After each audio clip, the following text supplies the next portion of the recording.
Ya begitu teman, marilah kita dengarkan, kita saksikan podcast yang akan dipandu oleh Bapak Freddy, dan kita lihat ya di sana ada narasumber kita yaitu Bapak Maruli Tua Silaban.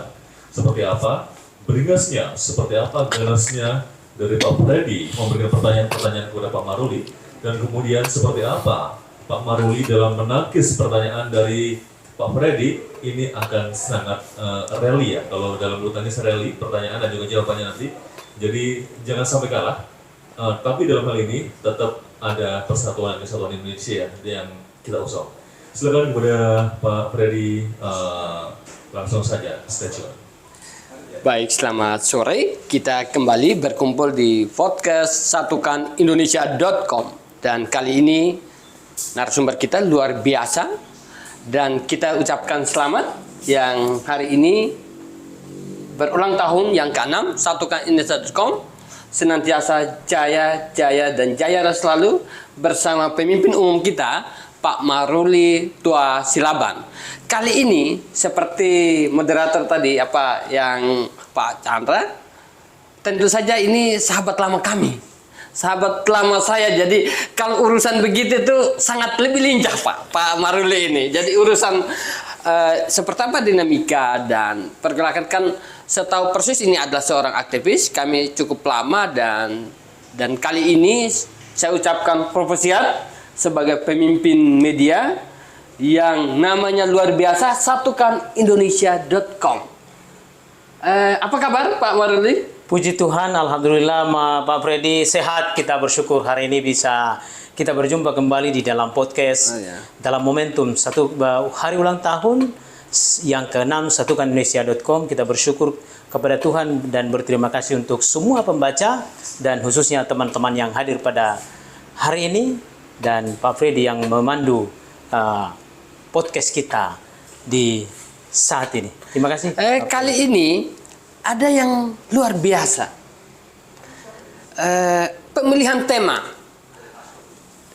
Satukanindonesia.com memberi ruang pemberitaan tidak hanya politik, ekonomi, sosial, budaya, apapun, tapi tetap dalam semangat kebangsaan. Dan kali ini dengan kesadaran, dengan pilihan yang oleh para pemimpin, saya kira Pak Maruli memilih tema. Apakah kira-kira karena menjelang pemilu, lalu memilih 2004, lalu kemudian ada yang memang sedang menjadi perdebatan, yaitu sistem proporsional tertutup versus terbuka misalnya.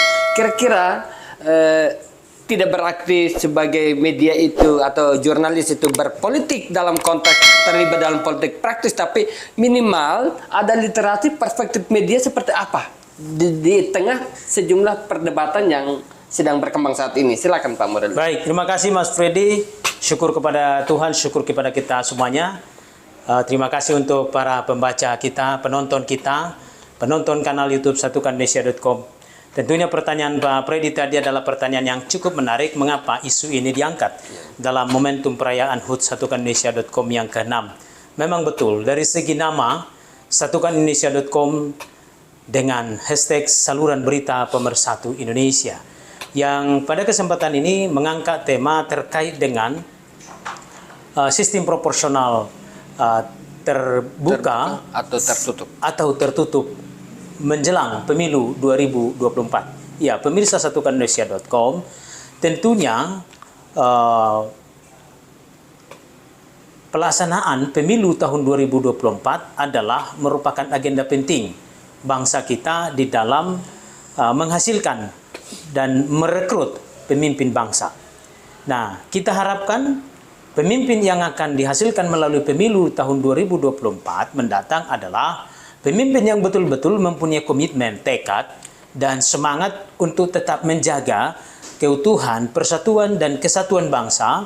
Tentunya juga tidak kalah pentingnya bagaimana ciri khas ataupun komitmen pemimpin kita yang akan dihasilkan pada pemilu 2024 itu adalah yang cinta akan kepelbagaian.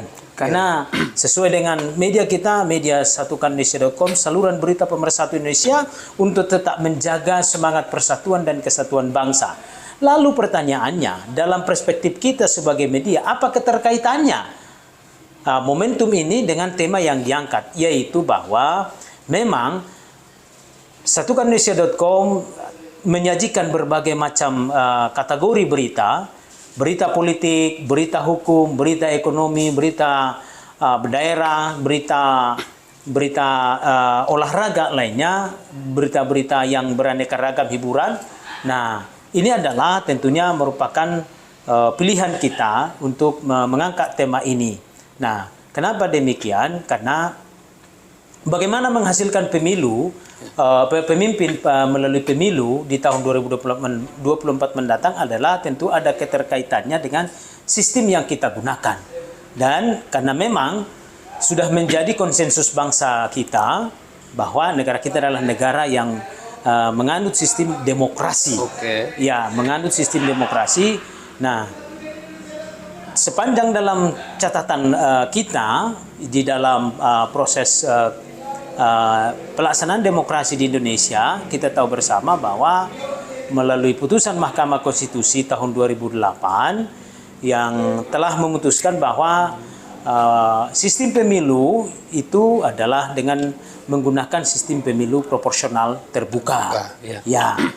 Kenapa? Karena memang di dalam pertimbangan Mahkamah Konstitusi mengatakan kan sebelumnya kan yang diuji itu adalah dari sistem proporsional tertutup menjadi terbuka. Betul. Lalu melalui produk putusan Mahkamah Konstitusi ditetapkanlah sistem pemilu di Indonesia proporsional terbuka yang dilaksanakan sejak pemilu 2009 hingga 2019 yang lalu. Nah, jadi sudah 3 kali pemilu. Sudah 3 kali pemilu. Nah, dalam perspektif kita sebagai media, karena ciri khas daripada sebuah demokrasi adalah adanya kebebasan pers. Adanya kebebasan pers, adanya penghargaan terhadap hak asasi manusia, dan adanya keterlibatan. Ini penting. Keterlibatan para pemilih atau warga di dalam menentukan para pemimpinnya. Artinya, yang kita angkat di sini adalah kedaulatan negara, kedaulatan daripada warga negara itu diberikan seluas-luasnya, karena memang undang-undang dasar kita telah mengaturnya demikian. Nah, jadi itulah makanya salah satu, karena selain ini adalah masih berketerkaitan dengan agenda bangsa kita, yang semua kita anak bangsa mengikhtiarkan pelaksanaan demokrasi itu berjalan dengan baik. Tentunya untuk menghasilkan pemimpin yang berkomitmen untuk menjaga persatuan dan kesatuan bangsa. Begitu. Luar biasa. Perlu penonton ketahui bahwa Pak Maruli Tua Silaban, pemimpin umum satukanindonesia.com, adalah alumnus Magister Hukum Universitas Indonesia. Saya kira sekali lagi saya ucapkan bersiap, dan tentu saja selain dari perspektif media juga punya basic tentang analisis dari segi hukum, praktisi hukum, dan dari kajian ilmiah nanti secara hukum bisa kita lanjutkan dalam berbagai diskusi yang akan datang. Dan kita ini melanjutkan lagi menyangkut tema kita, menimbang sistem proporsional terbuka versus tertutup. Kira-kira satukan Indonesia, padahal praktek tentang penerapan sistem proporsional terbuka sudah 3 kali pemilu sejak 2009, 2014, dan terakhir 2019. Ya. Ujuk-ujuk di menjelang pemilu 2024 muncul lagi wacana itu. Ya. Dan ada yang diwacanakan adalah partai pemenang pemilu PDIP, ya, misalnya. Ya. Ada apa sebenarnya gagasan ini? Kalau perspektifnya Pak Maruli. Ya, terima kasih. Tentunya kita sebagai media mengikuti bersama pemberitaan-pemberitaan terkait dengan sikap beberapa partai, sikap partai politik yang ada di parlemen. Yaitu kita tahu bersama 8 partai politik tadi yang sudah diulas pada narasumber kita, yaitu Pak Sabil Rahman. Pak Freddy tadi itu sudah mengelaborasi bagaimana kelompok yang mendukung sistem proporsional terbuka dan yang mendukung proporsional tertutup. Nah, memang kita tahu bersama 8 lawan 1 ini partai parlemen, yaitu salah satu Partai Demokrasi Indonesia Perjuangan adalah yang menghendaki dilakukannya perubahan dari sistem proporsional terbuka menjadi tertutup. Nah, tentunya memang ini bagian daripada bagian daripada pilihan politik daripada partai politik. Kita menghargai itu, Tapi sekalipun memang partai politik adalah menjadi instrumen demokrasi di bangsa ini, tentunya partai politik sebagai pemegang kedaulatan peserta pemilu di luar bahkan calon anggota DPD partai politik yang menjadi peserta pemilu, tentunya juga tidak hanya memikirkan kepentingan politiknya semata. Tadi kita sudah sampaikan di awal bahwa hal-hal yang mendasar di dalam memenuhi unsur sebuah negara demokrasi adalah selain penegakan hukum atau pengakuan terhadap hukum dan pelibatan kepada adanya ruang dan kesempatan bagi warga negara di dalam menentukan pemilih pemimpinnya, ini adalah yang menjadi hal yang sangat penting. Nah, kan tadi kan ada pengakuan terhadap HAM, penegakan hukum, dan tentunya pelibatan masyarakat di dalam menentukan pemimpinnya. Nah, alias kedaulatan daripada warga negara itu sendiri. Nah, itulah yang perlu kita ingatkan kepada partai yang menyuarakan dilakukannya perubahan sistem pemilu dari terbuka menjadi tertutup. Nah, jangan-jangan kita sebagai media ini, jangan-jangan ini adalah hanya kamuflase semata. Nah, kalau berangkat daripada teori tentang kedaulatan negara adalah adanya partisipasi nyata daripada warga negara di dalam menentukan pemimpinnya. Nah, pertanyaannya sekarang, sejauh mana partai politik itu memberikan keleluasaan? Tadi kan sudah disampaikan oleh Pak Sabil, sejauh mana keleluasaan yang diberikan partai politik kepada warga negara di dalam merekrut mereka yang akan menjadi calon-calon untuk duduk di legislatif maupun di eksekutif. Nah, parameter seperti apa? Nah, tentunya kan ini adalah rahasia daripada partai politik. Tapi hanya saja tentunya kalau berangkat daripada teori kedaulatan negara, memang kedaulatan rakyat, rakyat yang berdaulat. Rakyat yang berdaulat. Ada hal yang kita khawatirkan. Gini, sedikit kita agak menyimpang tentang bagaimana dampak daripada perubahan sistem pemilu dari terbuka menjadi tertutup yang diwacanakan oleh salah satu PDIP lah yang saat ini pasal 168 ayat 2 Undang-Undang Nomor 7 tahun 2017 itu diubah, sedang diuji di Mahkamah Konstitusi. Ada tentunya yang perlu kita lihat dampaknya kepada masyarakat. Selain akan terjadi ini dalam berbagai literasi yang kita lihat, akan terjadi penurunan partisipasi pemilih. Ada kekhawatiran di situ. Terjadi penurunan partisipasi, bahkan partai-partai politik pun memprediksi hal seperti itu juga.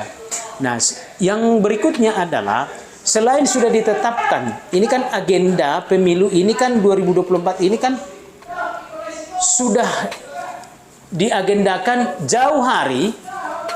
Sudah diagendakan jauh hari, ini bukan setahun 2 tahun, bukan setahun ini atau sebulan. Tapi ini sudah diagendakan tahun 5 tahun yang lalu kan begitu. Betul. Nah, ada dampaknya.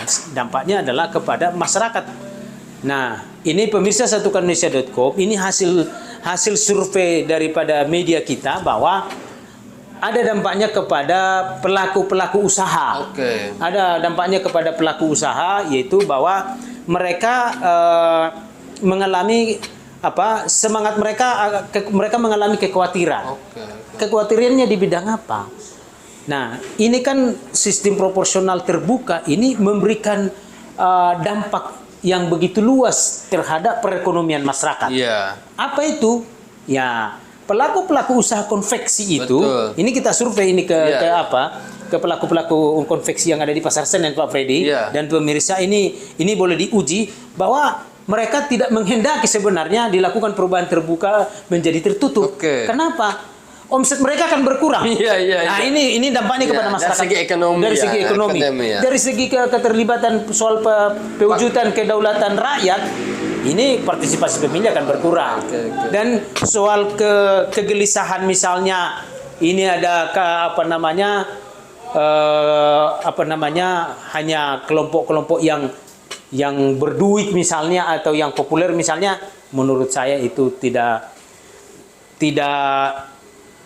relevan untuk dijadikan sebagai alasan untuk merubah sistem dari proporsional terbuka menjadi tertutup. Begitu, Pak Ya, Freddy. itu penonton pandangan dari Pak Maruli. Tentu saja ini menjadi catatan bagi para elit politik untuk benar-benar menyerap, mendengarkan aspirasi publik, aspirasi masyarakat, karena dalam bahasa Latin itu Vox Populi, Vox Dei, suara rakyat, suara Tuhan. Betul. Tentu saja menjadi catatan juga bagi elit-elit yang akan memperjuangkan seperti apa dinamika politik ke depan, tentu saja kepada MK, karena putusan terakhir pada MK. Betul. Apakah MK mendengarkan suara ini atau mungkin punya pandangan lain? Saya kira tentu saja.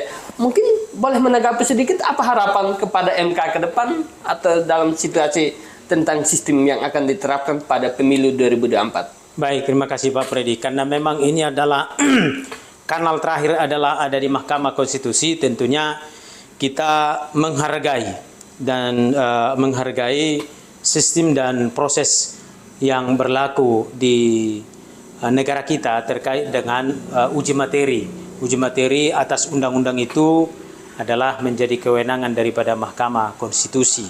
Nah, tentunya kita berharap Mahkamah Konstitusi tidak sembrono, tidak misalnya memutuskan oleh karena ada kepentingan-kepentingan. Mudah-mudahan Mahkamah Konstitusi ini tidak terjebak dengan kepentingan politik daripada elit politik. Ya, kita berharap Mahkamah Konstitusi betul-betul melakukan pertimbangan-pertimbangan hukum yang objektif, yang rasional dan argumentatif di dalam membuat putusannya. Kita berharap ini sudah menjadi pengetahuan publik, menjadi pengetahuan umum. Kalau saja Mahkamah Konstitusi pada putusannya tahun 2008 memutuskan sistem pemilu yang diuji di Indonesia ini dari sistem proporsional terbuka, dari tertutup menjadi terbuka melalui putusannya 2008, kita berharap Mahkamah Konstitusi konsisten. Karena tidak ada dalam proses yang kita pahami, tidak ada hal teori yang baru atau hal dalil yang baru terkait dengan perubahan urgensi dilakukannya perubahan dari sistem proporsional terbuka menjadi tertutup. Tidak ada frasa-frasa yang mengandung rasionalitas, walaupun ini adalah menjadi kewenangan MK. Tentunya masyarakat tidak lagi masyarakat yang bodoh. Masyarakat sudah tahu. Begitu Mahkamah Konstitusi, kita selaku media kita melakukan kajian juga Pak Freddy terkait dengan putusan. Dasar pertimbangannya seperti apa, landasan-landasan berpikir, landasan argumentasi yang dibuat, yang dibangun di dalam membuat putusan itu, kita media tentunya wajar untuk mempelajarinya. Nah, dan demikian juga kita mengikuti alasan-alasan yang sudah disampaikan di publik terkait dengan dilakukannya perubahan, diajukannya perubahan dari sistem proporsional terbuka menjadi tertutup. Nah, kita pesankan Mahkamah Konstitusi tidak terjebak dengan kegenitan-kegenitan kepentingan politik daripada elit-elit politik yang berkuasa. Nah, jadi Mahkamah Konstitusi kita berharap konsisten dengan cara berpikir yang berpikir dalam membuat putusannya sebagaimana yang telah dibuat dalam putusannya pada tahun 2008 yang lalu. Dan tentunya Mahkamah Konstitusi tanpa mendikte Mahkamah Konstitusi ya mempertimbangkan sudah banyak yang dikemukakan oleh berbagai pihak terkait dengan dampak daripada ketika dilakukan misalnya perubahan dari sistem proporsional terbuka menjadi tertutup pada pemilu 2024 yang akan datang. Begitu. Baik, saya kira beberapa pandangan Pak Maruli dan hampir semua menjadi harapan aspirasi yang berkembang di masyarakat yang ditangkap tadi. Beberapa segmen misalnya pelaku usaha dan lain sebagainya akan juga semacam terdampak ya kalau andai kan ada perubahan misalnya. Saya kira apa yang disuarakan Pak Maruli sejalan dengan tagline-nya Satukan Indonesia, saluran berita pemersatu Indonesia. Ya. Tentu saja closing statement terakhir tentang bagaimana menciptakan iklim politik yang sehat, damai, dan sebagai pemersatu. Jadi pemilih itu benar-benar menjadi momentum pesta. Ya. Kalau pesta itu pasti bergembira, bukan gontok-gontokan, bukan konflik, bahkan menimbulkan korban jiwa misalnya. Kira-kira apa pesan terakhir sebelum kita mengakhiri podcast ini? Baik, terima kasih Pak Freddy. Tentunya yang disampaikan Pak Freddy itu betul sekali bahwa pemilu itu adalah merupakan pesta demokrasi, ajang demokrasi di mana masyarakat Indonesia diberikan kesempatan melalui sistem pemilu kita untuk menggunakan hak politiknya datang ke TPS. Tentunya pesan dan harapan kita sebagai media, para elit politik, para peserta pemilu, para politisi, dan siapapun yang terlibat di dalam sistem pemilu kita hendaknya menjalankan fungsi tugas sesuai dengan wewenang yang melekat padanya. Marilah melakukan peran menjalankan fungsinya di dalam proses pemilu sesuai dengan ketentuan, melakukan perannya secara profesional dan bertanggung jawab. Berkompetisilah secara jujur, berkompetisilah secara fair.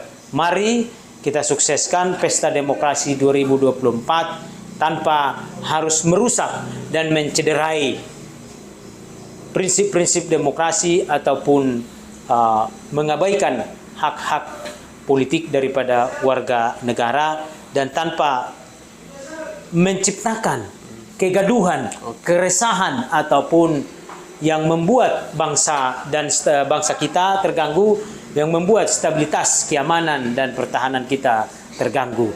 Kita berharap dengan ikhtiar bersama menyelenggarakan pemilu dengan damai, menyelenggarakan pemilu secara penuh dengan cinta kasih sesuai dengan asas pemilu yang diatur dalam undang-undang pemilu kita itu langsung, umum, bebas, jujur dan rahasia. Kita percaya bangsa kita akan semakin maju, pemilu kita bisa berlangsung dengan baik, menghasilkan pemimpin yang tentunya cinta perdamaian, yang tetap menjaga persatuan dan kesatuan bangsa. Baik, terima kasih Pak Maruli Tuasilaban, pemimpin umum satukanindonesia.com, dan kepada penonton dalam podcast satukanindonesia.com kali ini kita akan mengakhiri, dan teruslah mengikuti podcast informasi lewat Satukan Indonesia YouTube satukanindonesia.com akan terus menggelar diskusi-diskusi yang menarik ke depan dengan menghadirkan sejumlah tokoh. Ikuti terus podcast di YouTube satukanindonesia.com. Selamat sore, saya Freddy Batari mengucapkan Assalamualaikum warahmatullahi wabarakatuh. Waalaikumsalam warahmatullahi wabarakatuh. Demikian tadi podcast yang disampaikan atau podcast yang digelar pada hari ini, yaitu antara Bapak Freddy dan juga Bapak Maruli, yang tadi kita lihat sangat sengit pertarungannya dalam hal ini ya. Ketika Pak Freddy bertanya, kemudian Pak Maruli juga menyangka atau mungkin menerima, bahkan istilahnya menerjang balik dalam hal ini. Dan memang itulah teman-teman ya, kalau lulusan UI itu bicaranya ketika ditanya A, jawabannya B, C, D, F, G, H, I, J, K, L, M, N, P, Q, R, S, T, U, V, W, X, Y, Z ya, luar biasa ya. Baik teman-teman, tetap semangat, jangan lupa untuk like, subscribe, komen, dan share. Satukanindonesia.com. Saya Chandra, Assalamualaikum warahmatullahi wabarakatuh.